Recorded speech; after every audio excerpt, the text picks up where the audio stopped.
This program contains graphic violence. Viewer discretion is advised. The Matrix, a sci-fi action film about a computer hacker named Neo stuns audiences with its groundbreaking visual effects and sophisticated plot. It's not as simple as this protagonist and that antagonist. It's really us against the entire world. Off the screen, John Muhammad and Lee Malvo are starting their own terrifying rebellion. In Lee's skewed perception, he thought he was on a mission to make the world a better place. Their mission will lead to 21 days of murder, where anyone is a target and no one is safe. I think that the DC sniper shootings were among the worst crimes in history. But what few people know is it all stemmed from a movie. I do not think most people realize that this was a copycat crime related to The Matrix at all. I still don't understand how two people could do that kind of a thing. It still doesn't make any sense to me.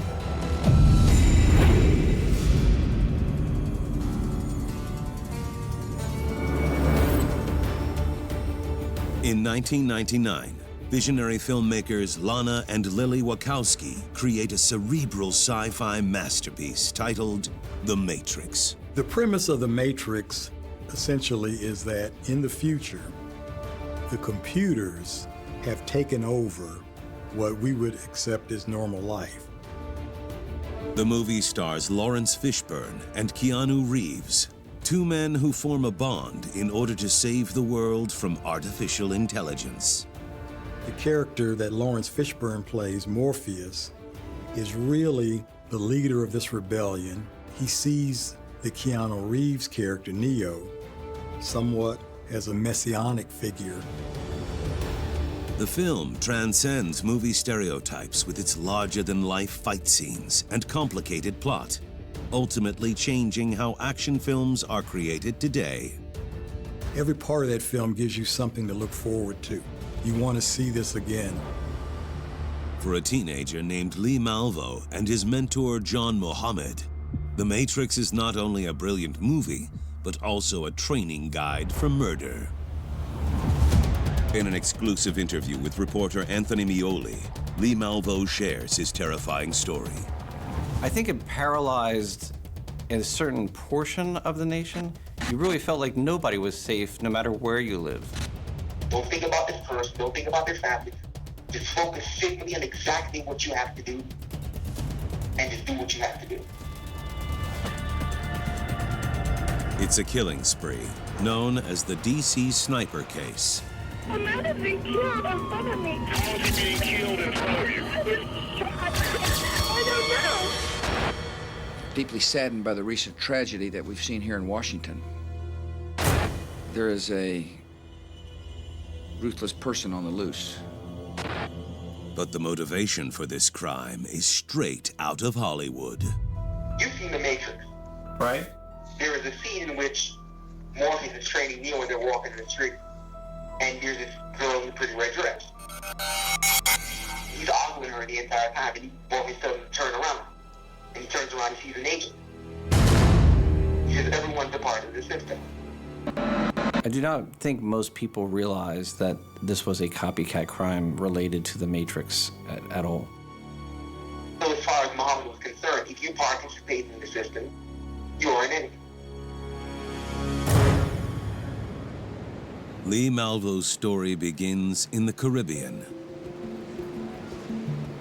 His life seems to be ordinary. Lee was born an only child and grew up with a mother and father.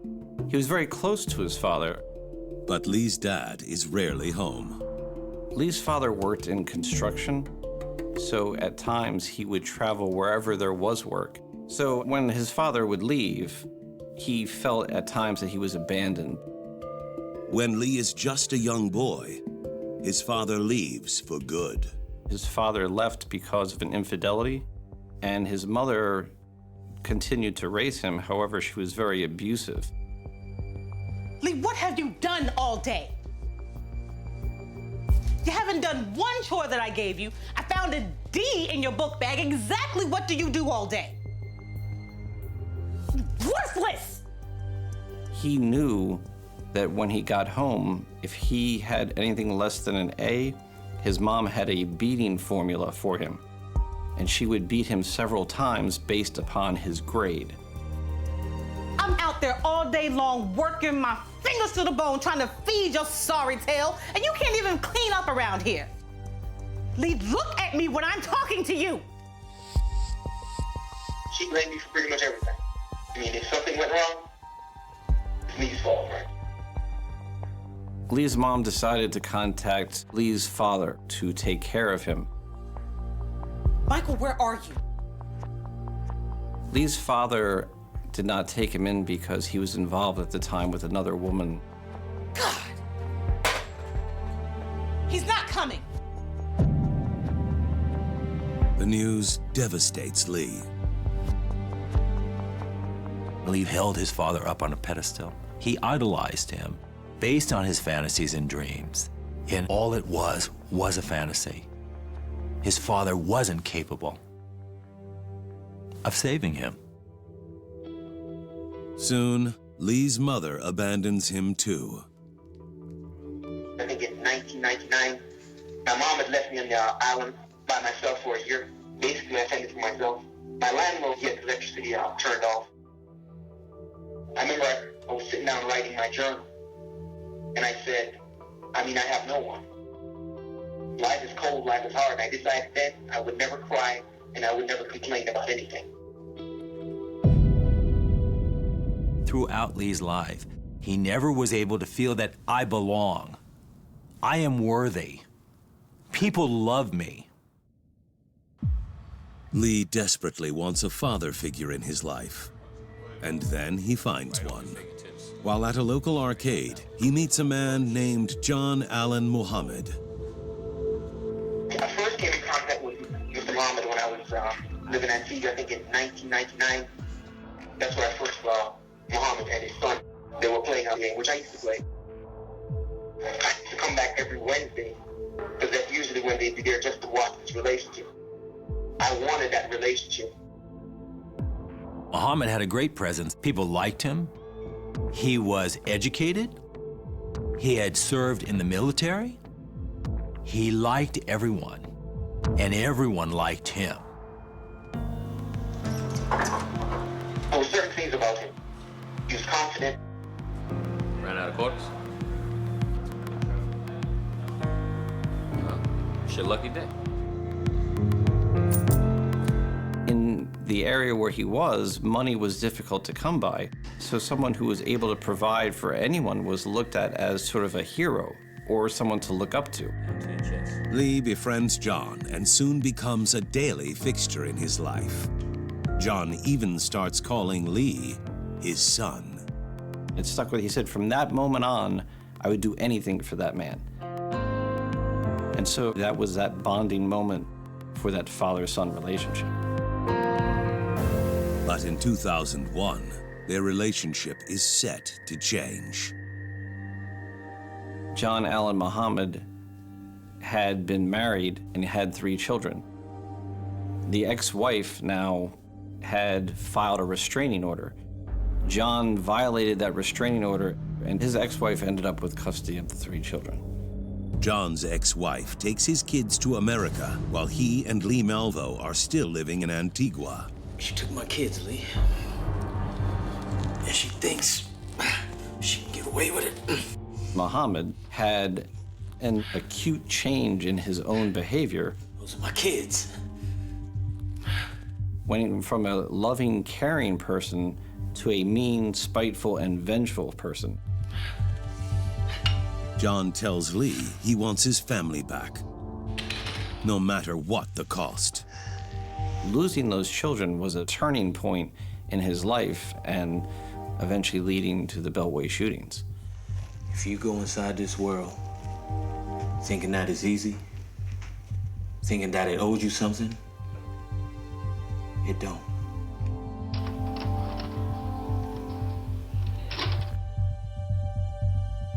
John Muhammad has a sinister plot formulating.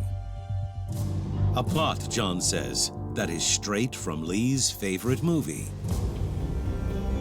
I've watched The Matrix at least 300 times. Not all of them with John, but we watched together at least 50 times. Again and again and again and again and again. John tells Lee that the world is a system designed to destroy, just like in The Matrix. And now they need to fight the system together. He told me that there's going to come a time when I'm going to ask you to do things that you're not going to understand. It's just like this movie, Matrix. John emphasizes to Lee a very important thing. John is telling him that everyone is against us, so we have to take charge. Lee listens, and Lee takes it all in. I need you to fight with me. I need you to fight with me. And Lee wants to hear this. He's wanted to hear this all his life, that he's needed, that he's valued, that he's wanted. John decides he and Lee will be the ones to get his kids back. He trains Lee for the upcoming battle, just like Morpheus trains Neo to save mankind. I shot everything from a 22 all the way up to a 50 caliber sniper rifle, open to closing, all day. In The Matrix, we see so many really hard, intricate training scenes that Morpheus takes Neo through. And the more he fights, the stronger he gets. Every day there was a task that was set. There was goals. I mean, you're gonna go to the gym twice a day, you're gonna work out. This is what we're gonna do today. It was a gradual process of this training. John Muhammad and Lee Malvo traveled to America to begin their mission. On February 16, 2002, in Washington State, John puts his apprentice to the test. They drive up to the house of a woman who recently helped Muhammad's ex-wife win custody of his children. You're ready. You're built for this. Lee is ready to prove to John that he is the chosen one, just like in The Matrix. He's instructed to shoot. He's instructed to kill.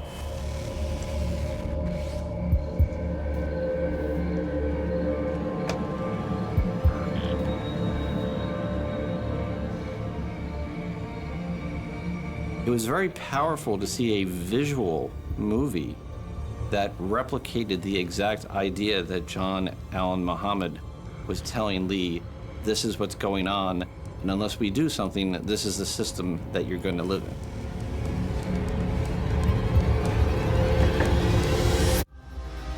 The blockbuster film, The Matrix, wins 4 Academy Awards and brings in over $460 million worldwide. When The Matrix hit the screens in 1999, people were going around with dark sunglasses. Some people had shaved their head. We all kind of identified with that hero, anti-hero sort of feeling that you got from watching that film. Brilliantly done. The sci-fi thriller introduces audiences to a computer hacker named Neo on a mission to save the human race with the help of his mentor, Morpheus. Well, The Matrix isn't just an action-adventure film. It actually shows relationships between two people and the bond between two people.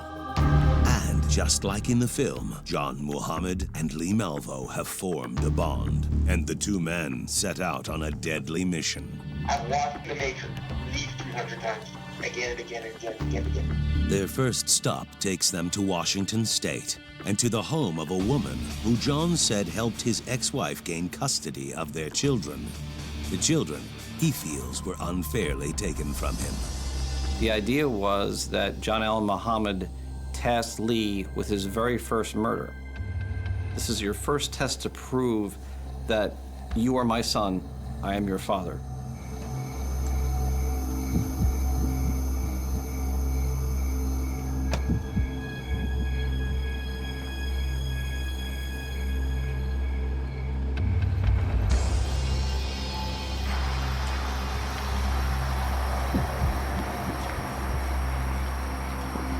And so he walks up to the door, and John told him to breathe. You have to breathe deep. And he's breathing while his heart's pounding at the same time.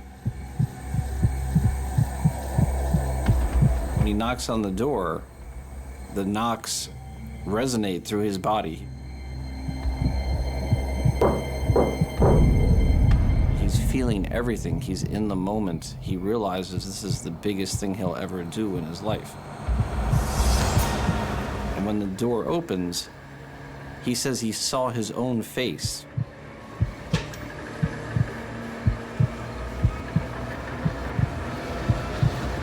Worthless!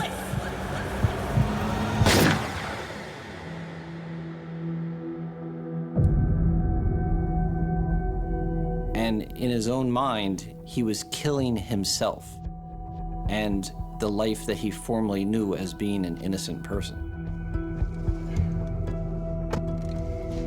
There you go.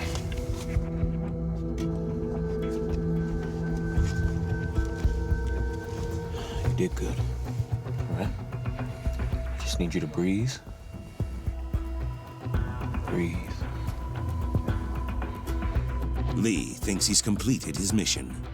In a tragic twist of fate, he missed his target. Instead of shooting his intended victim, he shot her 21-year-old niece, Kenya Cook. She was not the intended target at all. She was simply at the wrong place at the wrong time. But despite the mix-up, Lee's first kill proves to John that he is ready for the battle to come, just like Neo in The Matrix. In The Matrix, Neo even has to fight some of the other members of the team just to prove that he's ready for all comers at all times. You know how proud I am of you? The way you handled yourself? Exceptionally well. Exceptionally well.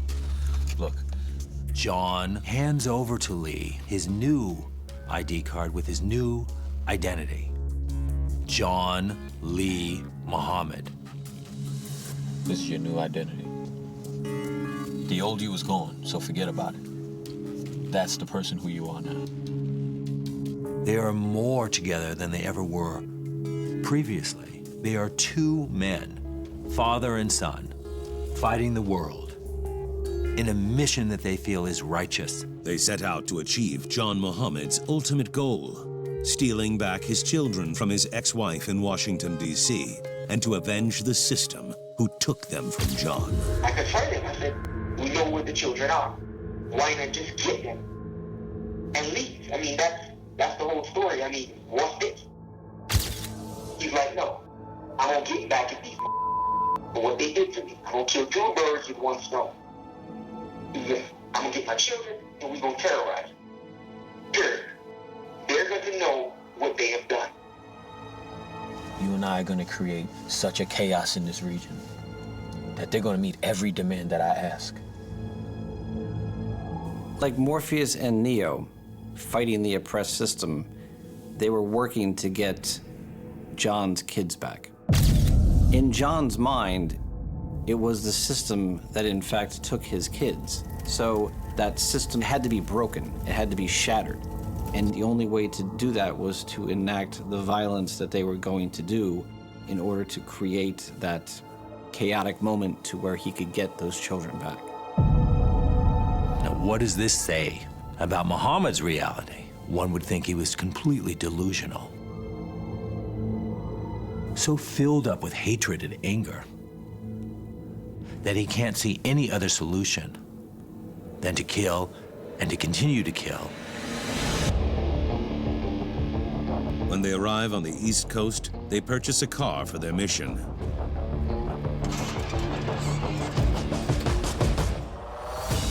He was looking for that particular model because of the space. You mean the sniper roost inside the car idea? The vehicle will allow John Muhammad and Lee Malvo an opportunity to disrupt society. And how they would do that was by shooting random people at random times. They have the windows tinted and rig the trunk so one person can lie down and shoot out of it. They had rigged up a system where they drilled a hole in the trunk of the car next to the license plate so that they could, without anybody realizing this, stick the rifle and fire through the trunk, basically, and it would be over before anybody realized what had happened, then the car could simply take off. On October 2nd, 2002, they arrive at a grocery store parking lot in Aspen Hill, Maryland.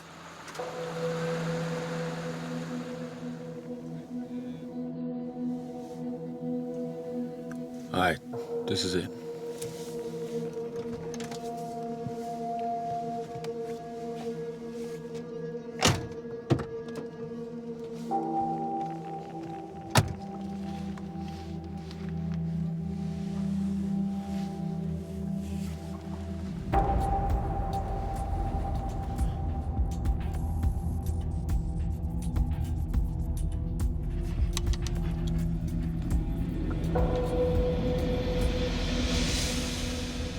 Mobile 1, all clear.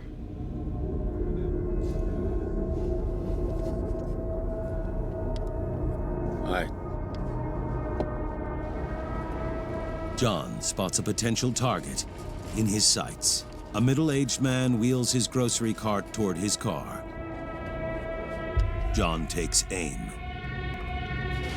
The innocent shopper has no idea that a deadly sniper is following his every move. Controlled by two killers who are set on showing the world their so-called Matrix. In 1999, the movie The Matrix delights viewers with cutting-edge graphics, including a visual effect technique called bullet time, a style that is completely unprecedented to audiences. The Matrix was an important film for so many reasons. The visual effects, as well as some of the sound, the editing, just gave the audiences something they had never seen before. A hallmark of the film is its over-the-top action scenes where the death count seems endless. In The Matrix, of course, there are no consequences. It's a movie. But in reality, there are consequences for murder. But consequences don't register for John Muhammad and Lee Malvo, who are now using the film The Matrix as a blueprint for murder. They're on a mission in the Washington, D.C. area to kidnap John's kids from his ex-wife. Kids they believe were unfairly taken by the system. The best way for a system to be broken is to go against it and make what is comfortable chaotic. And how they would do that was by shooting random people at random times. All right. And they have a victim in their sights. A 55-year-old father and husband named James Martin. John sets his sniper roost at a grocery store where a man has no idea that a shooting is about to occur.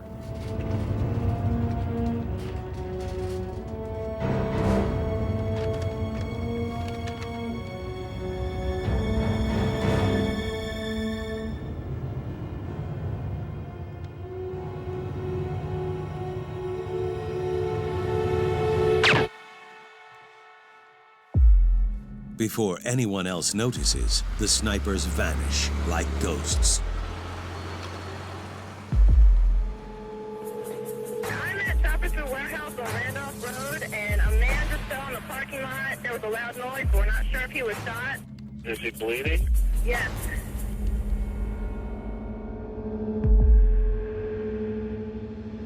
The devastating effect about the man in the grocery store was he was simply doing what he did every day or every week. He could not have done anything to prevent the shooting. It's a horrific crime, but what police don't realize is these killers are just getting started. The next day, John and Lee are refreshed and ready to start killing again. While driving around the metropolitan area, John Muhammad and Lee Malvo find their next target. It was a Wednesday. It was a little after 7:30 in the morning. Sonny Buchanan has no idea We all are kind of going into the newsroom because we have a 9 o'clock morning meeting. 2 murderers are watching his every move. John Muhammad has his finger on the trigger. What's going on there? This guy's lawnmower did something, man. It chopped him up. He's bleeding real bad. He's down and out. There had been a shooting the day before, but we didn't put it all together.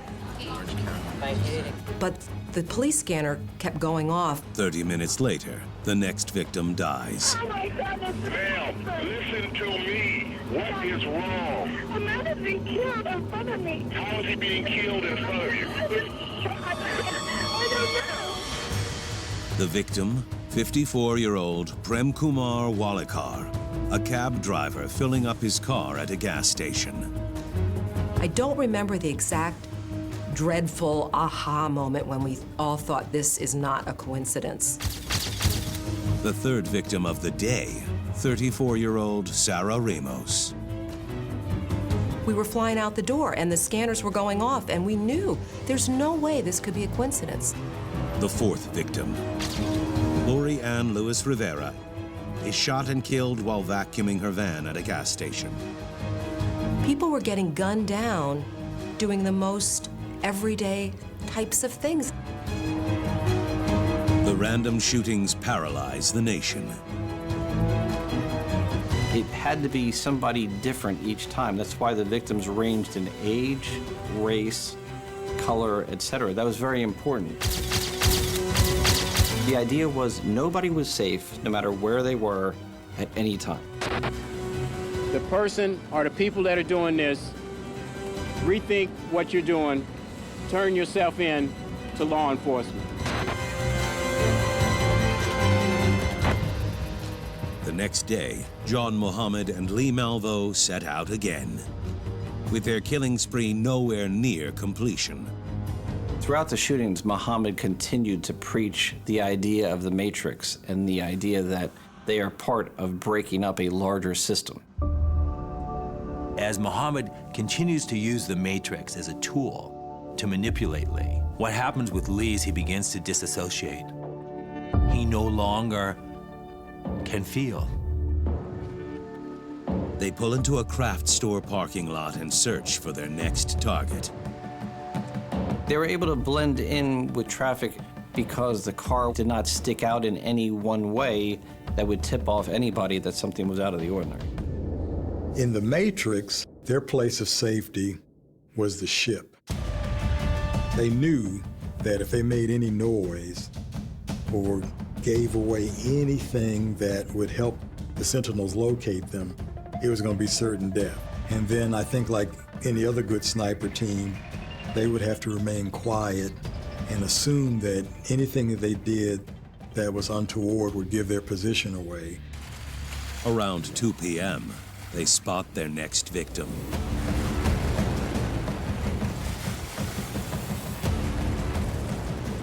"43-year-old Caroline Sewell was at a craft store buying Halloween decorations and other items for her kids.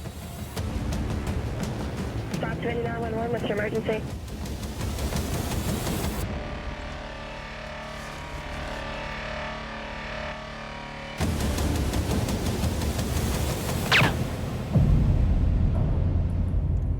We've had a lady shot in our parking lot. This is Michaels in Fredericksburg. Miss Sewell did survive the shooting. The following day, John decides to switch things up.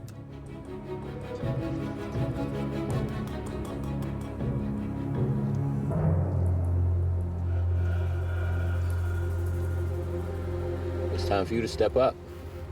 For the first time during their killing spree, Lee Malvo becomes the sniper. Focus up. Lee is outside the car. It provided Lee with no safety. The idea, I believe, was that Muhammad put Lee in a position where he could be seen and identified. John Muhammad is using Lee Malvo as a pawn. He is willing to sacrifice Lee in the event someone witnesses the shooting. The idea was, if we miss a target, we have to move on. Only this mission has a different type of victim in mind.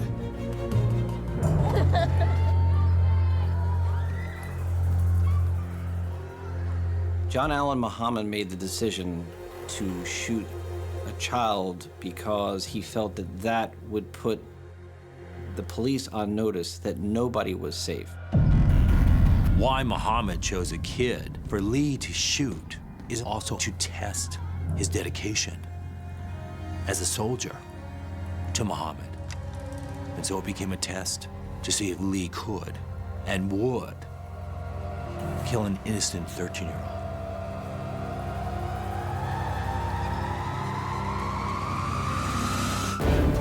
In the movie The Matrix, human beings are unknowingly taken over by a system of machines. Morpheus stresses to his pupil, Neo, that they are the only ones who can bring about a cure. It's not as simple as this protagonist and that antagonist. It's really us against the entire world. I've watched The Matrix at least 200 times, again and again and again and again and again. Outside of Washington, D.C., John Muhammad and Lee Malvo have studied The Matrix and seem to be on a similar mission. The system was broken, according to Muhammad, that people needed to wake up and understand that there was a system in place that needed to be changed. And in order to do that, chaos had to reign supreme. John Muhammad believes that by shooting random people, he will create enough chaos in the system, and the police will have no choice but to give him back his kids. Their current target, 13-year-old Iran Brown, right outside his own school. It's my belief that the child was to show simply that nobody was safe, especially a child.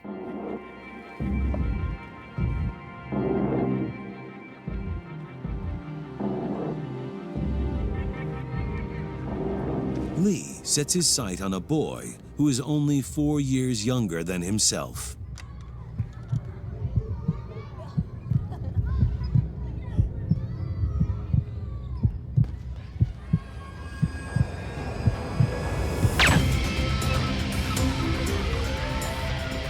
Miraculously, Iran survives, but there is no telling what the DC snipers will do next.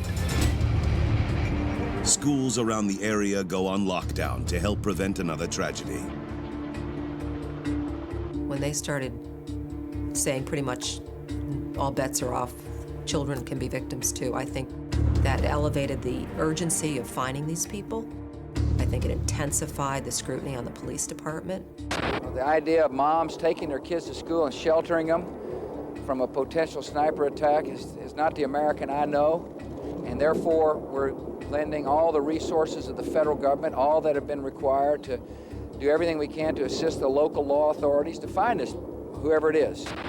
With everyone's attention focused on the killings, John Muhammad and Lee Malvo decide to further toy with authorities.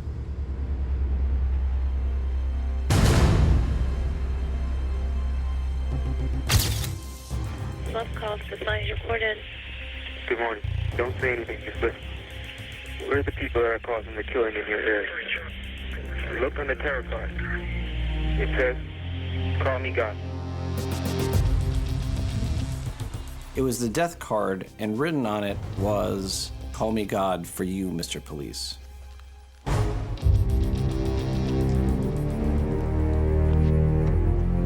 They've gotten away literally with murder, but there's this need for attention. There's this need to glorify in the murders they've committed. The effort to catch the DC snipers becomes a nationwide concern. Nobody was safe. It wasn't a gang-related or a drug-related or in a bad part of town or your normal stuff that you would cover in Washington, D.C. This was in the suburbs. This was mothers and taxi drivers and just normal people. It was really spooky. There seems to be no end to the sniper's madness. In an effort to catch the DC snipers, police have set up security checkpoints around all major highways.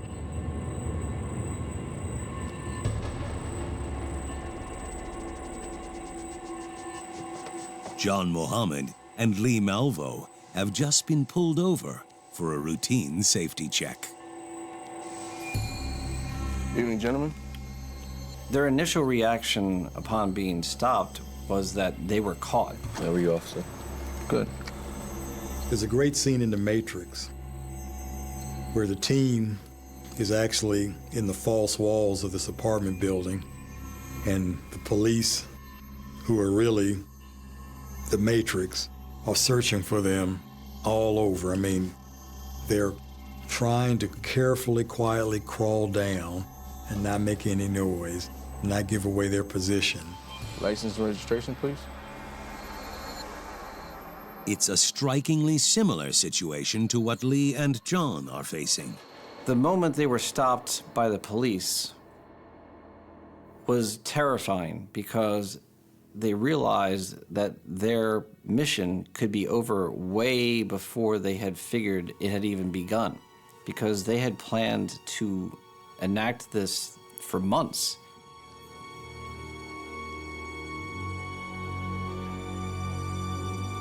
John Muhammad and Lee Malvo have no intentions of getting caught.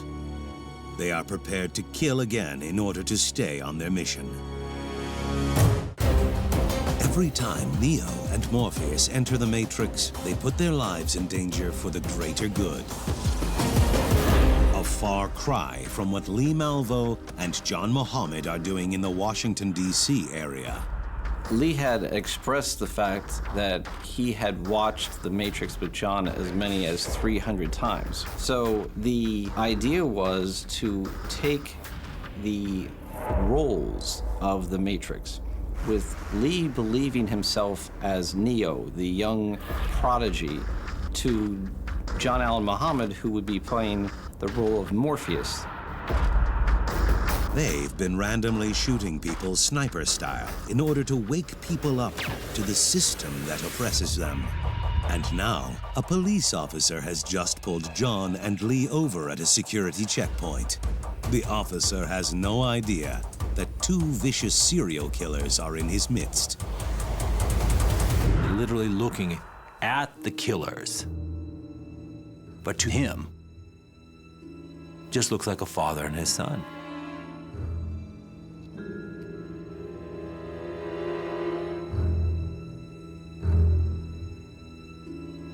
Be right back. Check something out.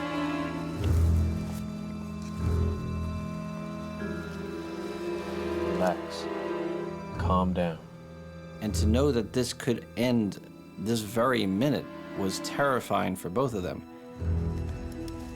Gentlemen, here you go. Thank you. You guys can take your hands down.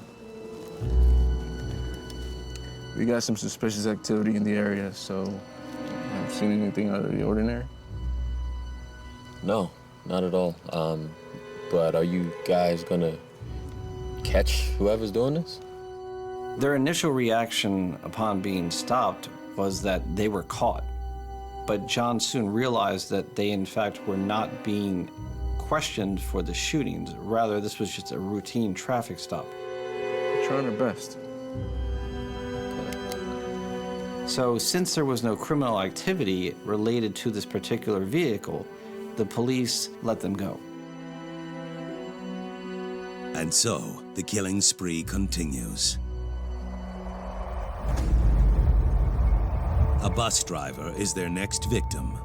On October 23rd, the two kill 35-year-old Conrad Johnson. But detectives are closing in. The tarot card left behind at an earlier crime scene reveals a fingerprint. And when they check their database, they come up with a match to an immigration document for Lee Malvo. When authorities looked into the background of Lee Boyd Malvo, they connected him to John Allen Muhammad. Police soon realized that John Allen Muhammad had a motive for being in the Beltway area. It was because his wife, who had his 3 children, lived there. Detectives learned from title records that John Muhammad owns a 1990 Chevy Caprice. When detectives look back at their case files, they realize this type of car was seen around many of the shootings. A federal arrest warrant has been issued for John Allen Muhammad, also known as John Allen Williams. Police put out a be on the lookout for John's car. They hope to catch the snipers before they strike again. As it turns out, luck is on their side. Late at night on October 23rd, around 11:30, a man recognized the car at a rest stop. The police had no idea what to expect given the gravity of the shootings and the ability for these 2 individuals to get away. They didn't know if more people were waiting for them or if this was a trap. Inside the car, all is still. Lee was supposed to stay awake and stay watch and notify Muhammad, but he couldn't do it. He was exhausted. Police! Put your hands up! Hands up! Get on the ground, now! Get down! Get out of the car! Get on the ground! Your hands behind your back! They are arrested. But Lee doesn't forget his training. I think that Lee Boyd Malvo saw his mission change from, okay, we're going to do something to save the world from itself, now became, I need to do all I can to try to spare whatever the system is going to bring down on the head of John Allen Muhammad. I think that's symbolically similar to what happens in the movie The Matrix, where Neo has to go back to save Morpheus. I think that Lee Boyd Malvo felt at this point that it was his role as much as possible to save John Allen Muhammad. Lee takes responsibility for all the shootings. It was me. I killed them all. In Lee's mind, everyone could be evil, and everyone could be an agent because of his belief in the Matrix. They're all part of the system, and the system is the enemy. Even though Lee tries to take the fall for his mentor, the system has the last word. Muhammad was convicted of capital murder and sentenced to die by lethal injection. Lee Boyd Malvo was sentenced to life in prison without parole. It takes Lee years, once he's incarcerated, to realize that he was brainwashed, by Muhammad, and that all of his actions do have consequences. In the end, the system Lee Malvo worked so hard to dismantle puts him behind bars for the rest of his life. I'm not one of these guys here saying I'm innocent. I know what I've done, so this is punishment. I understand and I accept it. So from that position of, being responsible, it's like, I'm here, make the best of what I do have. It's not much, but it's never been much. I mean, that's been the story of my life. This was a time within the DC area of true terror. People were scared and people were frightened and people didn't know what to do. And even though Muhammad and Lee have been caught, people are left questioning why. The DC snipers case is one of the worst copycat crimes in our nation's history. Luckily, there won't be a sequel for John Muhammad and Lee Malvo.